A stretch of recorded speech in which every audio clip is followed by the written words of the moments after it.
ಈ ಮೂವಿ ಹೆಸರು ಸೀತಾಪಯಣ. ಇದ್ರ ಡೈರೆಕ್ಟ್ರು ಅರ್ಜುನ್ ಸರ್ಜಾ. ಇದು ರಿಲೀಸ್ ಆಗಿರೋದು 14 ಫೆಬ್ರವರಿ 2026. ಇದು ನಾನು ಏನು ಮಾಡ್ತೀನಿ ಅಂತ ಗೊತ್ತಲ್ವಾ, ಈಗ ಇದನ್ನು ವಿಡಿಯೋ ಹಾಕಿದ್ದೀನಿ. ನಾನು ನೋಡಿಲ್ಲ, ಇವತ್ತು ನೋಡಿದೆ, ಇಲ್ಲೇ ಕಾಣಿಸ್ತು, ಅದಕ್ಕೆ ವಿಡಿಯೋ ಮಾಡ್ತಾಯಿದ್ದೀನಿ.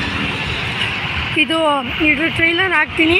ಈ ವಿಡಿಯೋ ಯಾವ ಥರ ಟ್ರೈಲರು ಕಮೆಂಟಲ್ಲಿ ಹಾಕಿರ್ತೀನಿ. ಹಾಗೆ ಇದು ಮೂವಿ ನೋಡಿರೋರು ಹೆಂಗಿದೆ ಅಂತ ಮಾಡಿ. ಎಷ್ಟು ಜನಕ್ಕೆ ನೋಡೋಕ್ಕೆ ಇಷ್ಟ ಇದೆ ಅವರೆಲ್ಲ ಕಮೆಂಟ್ ಮಾಡಿ ಹೆಂಗಿತ್ತು ಅಂತ ನನಗೂ ಹೇಳಿ. ನಾನು ಇನ್ನೂ ನೋಡಿಲ್ಲ ಇದೇನು, ಅದಕ್ಕೆ ಒಂದು ಸ್ವಲ್ಪ ಹಾಕಿ ನನ್ನ ಚಾನಲ್ ಸಬ್ಸ್ಕ್ರೈಬ್ ಮಾಡ್ಕೊಳ್ಳಿ. ಇಂಥ ಸಿನಿಮಾ ಯಾವಾಗ ರಿಲೀಸ್ ಆಗಿದ್ದರೆ ಇಂಥ ವೀಡಿಯೋನೆಲ್ಲ ಹಾಕ್ತಿರ್ತೀನಿ. ಅದಕ್ಕೆ ನನ್ನ ಚಾನಲ್ನ ಸಬ್ಸ್ಕ್ರೈಬ್ ಮಾಡ್ಕೊಳ್ಳಿ. ಫೇಸ್ಬುಕ್ಕು ಇನ್ಸ್ಟಾಗ್ರಾಮ್ ಅವರು ಫಾಲೋ ಮಾಡ್ಕೊಳ್ಳಿ. ಪ್ಲೀಸ್ ಸಬ್ಸ್ಕ್ರೈಬ್ ಮಾಡಿ.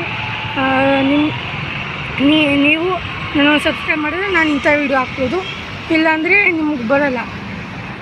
ಅದಕ್ಕೆ ಧನ್ಯವಾದಗಳು.